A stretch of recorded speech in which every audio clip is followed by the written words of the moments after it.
Hi guys, मेरा नाम विवेक है। मैं एक फील्ड सेल्स एग्जीक्यूटिव हूँ और साथ में रोजी रोटी का फाउंडर भी हूँ।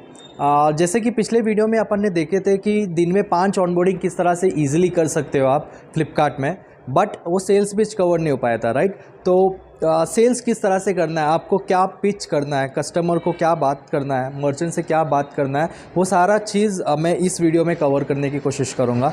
तो सबसे पहली बात ये आती है कि आप बोलने से पहले आप किस तरह से दिखते हो, वो बहुत ज़्यादा मैटर करता है। तो आप जैसे अगर स्लीपर्स, कलरफुल बाल करके टी शर्ट पहन के जाओगे तो कोई भी आपको एंटरटेन नहीं करेगा, ठीक है। तो आपको अगर कोई लोग सीरियस लेंगे, अगर आप कोई किसी को अप्रोच कर रहे हो और वो बंदा आपको अगर सीरियस लेना चाहेगा, तो आपका प्रेजेंटेशन बहुत बहुत मैटर करता है। तो आप जिस तरह से दिखते हो, आप जिस तरह से बात करते हो, वो बहुत ज़्यादा इम्पैक्ट करेगा आपको टारगेट के पास लेके जाने के लिए। वरना फिर आप दिन में एक भी ऑनबोर्डिंग नहीं कर पाओगे अगर आप टी शर्ट, चप्पल और जीन्स पहन के निकल गए। As a field sales executive it is always important कि आप फॉर्मल में प्रेजेंट रहो। भले स्टार्टअप्स में लोग किस तरह से भी कपड़े पहन के आ रहे, कुछ भी चल रहा है वहाँ पे, but on the field we have to be very much presentable. तो अच्छे से शर्ट पहनना है आपको, बैग कैरी करना है, आपके साथ बुक रहना है, पेन भी रहना चाहिए। ये सारा चीज़ बहुत सारा चीज़ प्री रिक्विजिट है। मतलब कुछ काम करने से पहले, सेल्स पिच करने से पहले प्रेजेंटेशंस पे ध्यान दो, ठीक है। तो सबसे पहली बात तो यही होगी कि अपन किस तरह से दिख रहे हैं। सेकेंड पॉइंट ये आता है कि जब आप मर्चेंट्स के साथ बात कर रहे हो तो हुक पॉइंट क्रिएट करना। Hook point in the sense कि डायरेक्ट जाओगे आप और बोलोगे कि सर मैं फ्लिपकार्ट से आया हूँ मर्चेंट ऑनबोर्डिंग करने के लिए, तो भगा देंगे। आपको इस तरह से बिल्कुल अप्रोच नहीं करना है, ठीक है। तो आपको सबसे पहले एक एंकर पॉइंट क्रिएट करना है कि मर्चेंट थोड़ा शॉक में हो जाए, मतलब थोड़ा ऐसे रुके और वो सामने से सवाल पूछे, ना कि आप सामने से बात करो। तो जैसे मैं क्या करता हूँ, सबसे पहले अगर कोई मर्चेंट के पास अप्रोच कर रहा हो, सेलर के पास अप्रोच कर रहा हो, तो उसको सबसे पहले ये पूछता हूँ कि सर क्या आप जीएसटी रजिस्टर्ड मर्चेंट हो।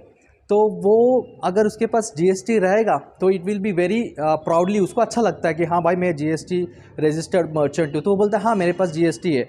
अगर नहीं बोलता है कि नहीं मेरे पास जीएसटी नहीं है, तो आपका लीड वहाँ पर ही ख़त्म हो गया, आपको वहाँ पे आगे अप्रोच करने की ज़रूरत नहीं पड़ेगा, राइट।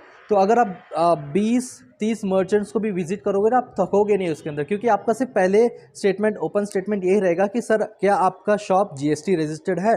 अगर वो नहीं है तो इस ख़त्म बात वहाँ पे, क्योंकि आप आगे तो बढ़ने वाले नहीं हो इस केस में। तो इससे क्या होगा कि आपका जो टाइम है ना बहुत ज़्यादा सेव होगा। तो अगर वो जीएसटी रजिस्टर्ड नहीं है तो वो मर्चेंट अपने लिए लीड के लिए क्वालिफाई नहीं करता है, तो वो उसको वहाँ पर भी ड्रॉप कर सकते हो आप। अगर उसने हाँ बोला तो बोलने का सर मैं फ्लिपकार्ट से आया हूँ और फ्लिपकार्ट अभी लोकल रिटेलर्स के साथ टाई अप कर रही है। जैसे कि आपको पता है कि फ्लिपकार्ट बहुत बड़ी ब्रांड है, उनके पास 40 करोड़ यूज़र्स है। तो वो अभी लोकल रिटेलर्स को सपोर्ट कर रही है ताकि आपका बिजनेस बढ़े फ्लिपकार्ट के प्लेटफॉर्म के थ्रू। इस तरह से आपका ओपन रहना चाहिए, ओपनिंग रहेगा। सेकंड पॉइंट ये रहेगा आपका, ठीक है। अगर इसके अंदर भी मर्चेंट इज़ लाइक कि यार मेरे को इंटरेस्ट नहीं है, तो वो लीड वहाँ पर ही आप क्लोज कर सकते हो। आपको यहाँ पे इंटरेस्ट क्रिएट करना है, ना कि आपको कुछ डायरेक्ट सेल करना है। सबसे पहले क्या आता है कि आप प्रेजेंटेशन कैसे कर रहे हो। दूसरी बात क्या आता है कि आपका ओपनिंग स्टेटमेंट में वो एंकर पॉइंट है कि नहीं, आप कुछ उसको हुक कर पा रहे हो, उसको थोड़ा डायलेमा में डाल रहे हो कि ये बंदा क्यों पूछ रहा है, तो उसका आगे का सवाल आएगा, वहाँ से आपका कम्युनिकेशन ओपन होगा, ठीक है। तो इस तरह से आपका सेकेंड पॉइंट रहेगा। और थर्ड पॉइंट में थोड़ा इन्फॉर्मेशन दोगे कि आप फ्लिपकार्ट से आए हो और आपका प्रोसेस क्या है, मतलब फ्लिपकार्ट क्या करता है, फ्लिपकार्ट के पास कितने यूज़र्स है, ये सारा डिटेल्स आप कवर करोगे। ये आपका हो गया तीसरा पॉइंट। अगर तीसरे पॉइंट में भी मना कर रहा है वो, तो वहाँ पे आप क्लोज कर सकते हो। अगर वहाँ से भी और इंटरेस्ट क्वेश्चंस पूछ रहा है, तो फिर आपका कम्युनिकेशन खुल गया है और आपको हाई चांसेस है कि वो मर्चेंट क्लोज हो पाएगा वहाँ पर, ठीक है। तो इस तरह से अगर आप प्रेजेंटेशंस दोगे, इस तरह से आप अगर ओपनिंग करोगे और ये सारे पॉइंट्स कवर करोगे तो बहुत इजी बढ़ते रहेगा आपके लिए पूरा पॉइंट्स कवर करने के लिए और मर्चेंट को कन्विंस करके ऑन बोर्ड करने के लिए, ठीक है। ये रहा 3 पॉइंट मैंने जैसे एक्सप्लेन किया है। चौथा पॉइंट ये है कि अगर वो इंटरेस्ट हो गया कि हाँ I am looking to onboard, get onboarded on Flipkart, और मैं देख ही रहा था ऑनलाइन के लिए, तो वो आपका अगर वो बोला मैं देख ही रहा था ऑनलाइन या फिर मैं इंटरेस्टेड हूँ, इसका मतलब ये है कि वो लीड 100% क्लोज हो गया। आगे का काम आपको बहुत अच्छा करना है। वो किस तरह से करना है मैं आपके आगे के वीडियोज़ में बताऊँगा, लेकिन आपका काम बहुत आसान हो गया अगर वो इंटरेस्ट उसने बोला कि हाँ मुझे ऑनलाइन सेल करने में इंटरेस्ट है करके, ठीक है। तो ये आपके 3-4 पॉइंट बहुत ज़्यादा ज़रूरी मतलब बहुत ज़्यादा मैटर करता है। Just this points will help you कि आप मर्चेंट्स को कितना ईजिली क्लोज कर पाओगे, ठीक है, ये हो गया 4 पॉइंट। अभी पे आई एम श्योर कि आपको 4 पॉइंट्स काफ़ी क्लियर हो गया है। अभी आते हैं सबसे इम्पॉर्टेंट पॉइंट, 5वें पॉइंट पे, पेमेंट टर्म्स। तो बहुत सारे मर्चेंट्स आपको हो सकता है कि क्लैरिटी के लिए पूछे कि इसका पेमेंट कब तक मिलेगा, हमको ये हैंड टू हैंड कैश मिलेगा या फिर अकाउंट में क्रेडिट होगा। तो बहुत सारे हिसाब से आपको क्वेश्चंस आ सकता है पेमेंट के रिलेटेड। कोई भी हो, मतलब कोई भी बंदा, पर अगर आप भी फील्ड पे काम कर रहे हो, आपको भी बहुत ज़्यादा ये चिंता रहता है कि पेमेंट कब आएगा, पेमेंट इसका सही में आएगा या नहीं आएगा, राइट। तो वही सारा केस पेमेंट को लेकर, कोई भी इंडस्ट्री में आप काम करोगे तो आपको ये सवाल आने ही वाला है कि पेमेंट की बात निकली गई है। और पेमेंट का सबको चिंता होता ही है कि पेमेंट, मेरा कब पेमेंट निकलेगा, मैं तो फ्लिपकार्ट ऑनबोर्डिंग पे काम कर रहा हूँ, मेरा कब पेमेंट निकलेगा। तो बेसिकली अगर आप रोज़ी रोटी के साथ काम कर रहे हो तो आपका पेमेंट एवरी ट्यूसडे रिलीज़ होगा बिफोर 11 PM। रात को 11 बजे से पहले आपका पेमेंट रिलीज़ होगा every Tuesday for the Flipkart project.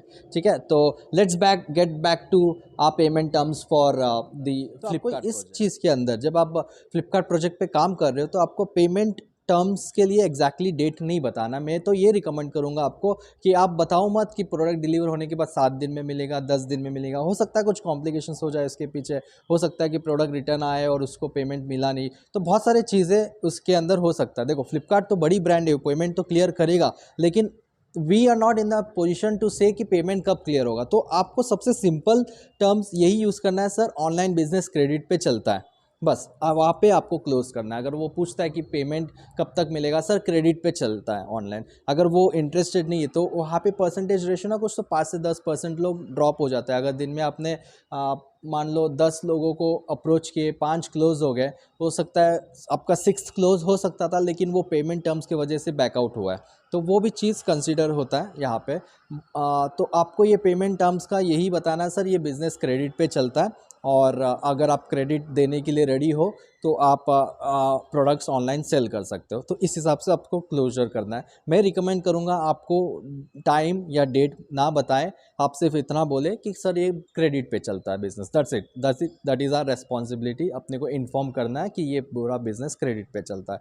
आपका जैसे ये बंदा फिर भी रेडी हो जाता है तो most of the business credit पे चलता है, तो मर्चेंट्स एक्सेप्ट कर लेते हैं, ठीक है चलेगा, कोई प्रॉब्लम नहीं। और ब्रांड भी इतनी बड़ी है फ्लिपकार्ट, सब फ्लिपकार्ट के लिए काम कर रहे हैं, तो और भी इजी हो जाता है कन्विंस करने के लिए। तो this is the overall summary कि आप 5 पॉइंट्स किस हिसाब से कवर करो और आपका टारगेट के पास तक आप इजीली पहुंच सकते हो। मतलब if you be presentable, if you have that anchor statement, if you have that opening वाला thing where you can introduce yourself, और आप पूरा इंट्रोडक्शन के साथ बता सकते हो कि फ्लिपकार्ट क्या करता है और किस तरह से आपका फ़ायदा होगा, और ये सारा डिटेल्स आप कवर करोगे तो आई एम श्योर आपका लीड क्लोज हो गए, 101% वो लीड क्लोज हो गई। तो इस हिसाब से आपको काम करना है फील्ड पे, ठीक है। तो इन नेक्स्ट वीडियो में आपको ये बताऊंगा कि एक बार लीड जैसे क्लोज हो जाता है तो उसका आगे का प्रोसेस क्या रहेगा। आप हमको कैसे रिपोर्ट करोगे कि मैंने आज 5 लीड्स क्लोज किया हो और ये रहा उसका रिपोर्ट, तो क्योंकि वो वैलिडेशन भी करना रहता है बैक एंड टीम से, तो वो भी प्रोसेस में आगे के वीडियोस में बताऊंगा। तो तब तक के लिए वेट कीजिए और करते रहिए। दिन में 5 मिनिमम ऑनबोर्डिंग करूँगा, ठीक है। Thank you for watching this video, और डू शेयर, लाइक, नहीं क्या बोलते हैं उसको, do like, share and subscribe, ठीक है। Thank you guys.